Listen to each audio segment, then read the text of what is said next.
Hey guys, Brother Jim. We're getting ready to do some seed starting. So Sister Jan had got these little seed pod starters. This is going to be tomatoes. We got two different kinds. This is an old heritage seed of a beefsteak tomato. And I don't know if you can see that okay or not. And it's a heritage type tomato. And then we have some others here that is also some from Victory Seeds. And this is a Homestead 24. It's also a heritage tomato. And there's two different kinds. And so heritage just means that you can save your seed and replant next year. Other seeds that you get, you may be able to and you may not be able to. Here in this Victory Seed, I think their seed goes back to 100 and 150 years, something like that. And so it comes with these little packets like this that comes inside of these envelopes. And these beefsteak tomatoes, we went to a seed swap yesterday, and those seeds were all free. We'd also gotten some like a wild garlic set. So Stan, could you hand me that garlic over there and I'll show them that. And it's multiplies, and you eat the tops of it kind of like shallots, like green onions. And so, okay, thank you. Stan didn't want to be in the picture. So this comes, they had just dug these, and actually I gave half of these away on the way home.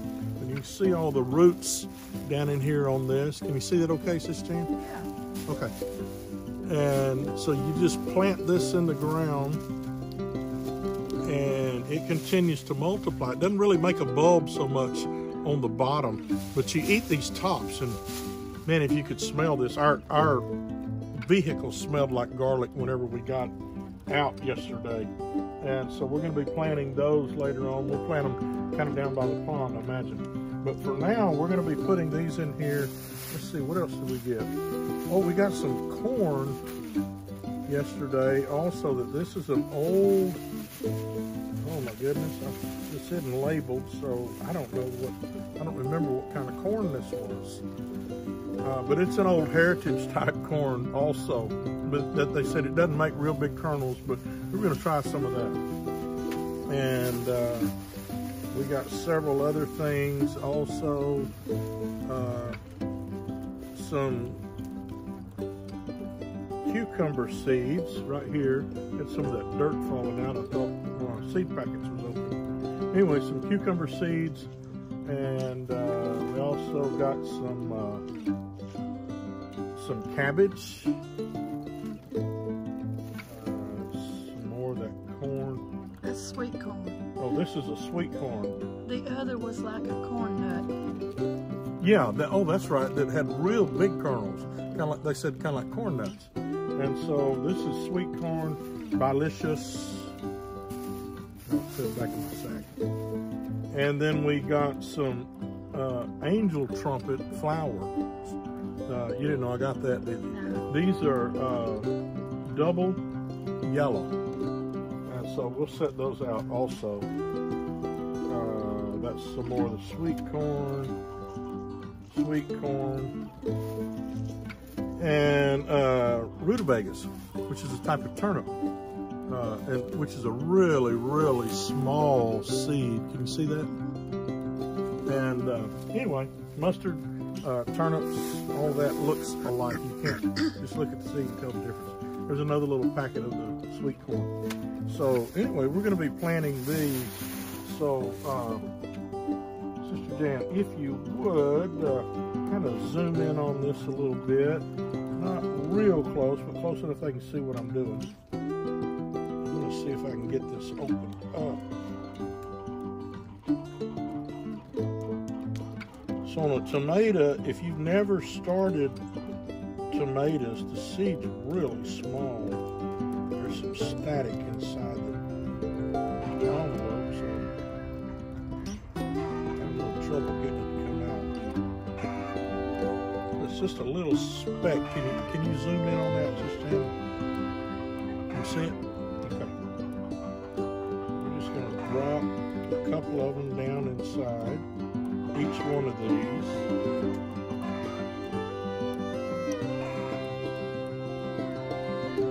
As a general rule, you know, if you're wondering about when you're planting, whether you're planting with seed starter pods or sowing directly into the garden, you're not sure how deep to plant. As a general rule, they say the smaller the seed, the shallower you plant. So obviously the corn could be planted a whole lot deeper than you would plant tomatoes or turnips or anything like that. Open another one of these.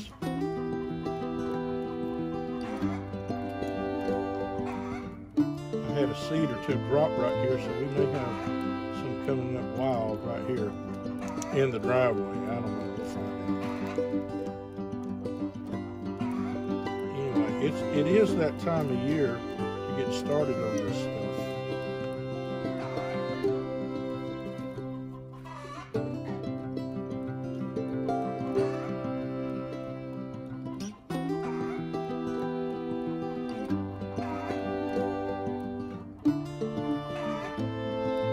Drop those down. There's already little holes. When we got this, it was dry, and it tells you to add some warm water to that, and it kind of kicks that in, lets that swell up. And so Sister Jan had already done that. Some of these, I've got a little stick. I'll have to kind of poke it and open that hole back up.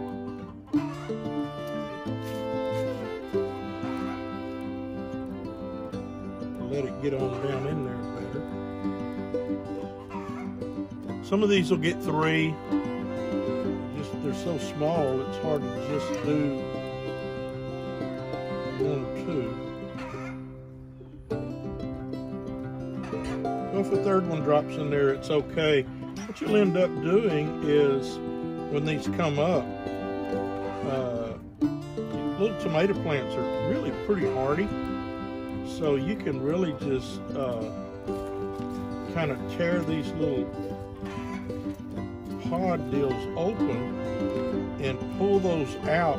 Just kind of be careful with the roots, and then you can separate them after they've sprouted. So what we'll do, it says on these it's like 7 to 14 days for germination. Thank you, Sister Ann. She's helping me out. That's what she does. Make sure that I get it right. Thank you. 7 to 14 days for germination. So you put these, they don't have to be in total darkness, but you want it just not out in, you don't want to put it under, we have some grow lights also. So you don't put it under the grow light yet. Mainly you want to put it in a warm place, and so we'll probably, it's got a little cover here that goes over the top of it and makes kind of a little terrarium like, and so I'm going to finish this one out, and then we'll do, how many of these did we have? Was it 4? Okay. Then we'll probably do another one with the beefsteak tomatoes. How many is in this? 1, 2, 3, 4, 5. 1, 2, 3, 4, 5, 6, 7, 8, 9, 10. Oh wow! So there's 50 here. My goodness! If all of these sprout. Grant it, Lord. This one tray, putting 2 to 3, we'll just go on the conservative side and say 2 come up in each one. Man, that is, that's 100 tomato plants right there. That's a lot of tomatoes. That's more than we'll probably eat, I'm sure. So, okay, we've got that in there. So then I'm going to come back with my little stick, kind of, some of those that, because these swell up.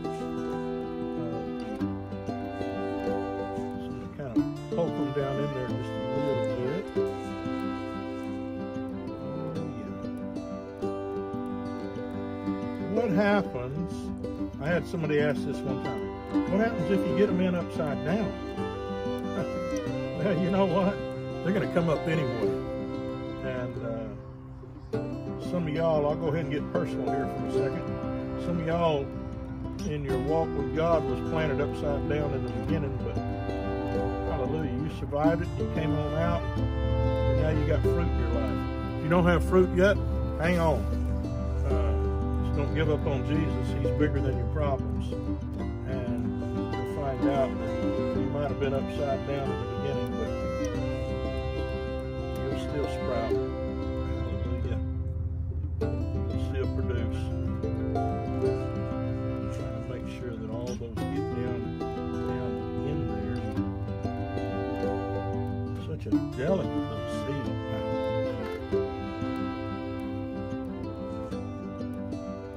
We will be saving seeds too. Yeah, and we will save seed. So once you get that in there, you just kind of mash the tops like that a little bit. Just kind of pinch it and cover that over. We can kind of zoom in on that just a little bit. You see? I kind of come in and you see where that hole is at. I just kind of pinch that and rub that. Make sure it's covered. So real simple. It's got a little mesh deal around it. It just kind of holds everything in place. I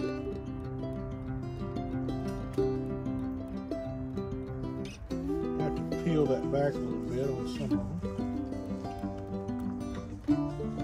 So I'm not really packing that down in there. I'm just making sure that it gets covered.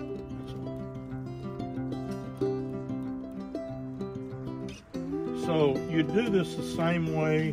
Whatever you're gonna start your seeds, you're gonna do it the same way. Whether it's cucumbers, we're gonna do some of that. I don't sprout corn like this. We do corn straight in the ground. General rule of thumb here in Texas is Good Friday. You plant your corn, and anyway, you sow it straight into the ground. There's some other things, some beans and peas and stuff that I'll sow straight into the ground. We'll be doing some green beans. I like those to do those Blue Lake green beans, and they produce well if you do them early. They have a tendency to fade out on you if you from the heat, but anyway, we like to can those.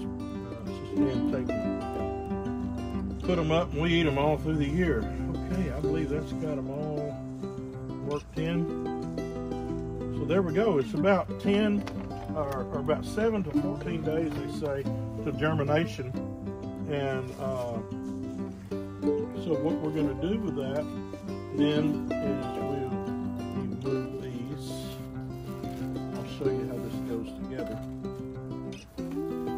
We've got a little some labels that they sent with these, and so just tear that off like that.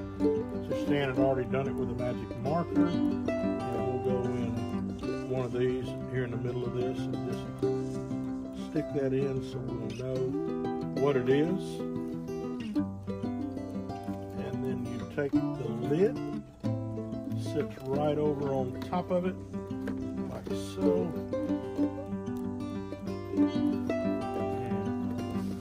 Sets in place. So 7 to 14 days,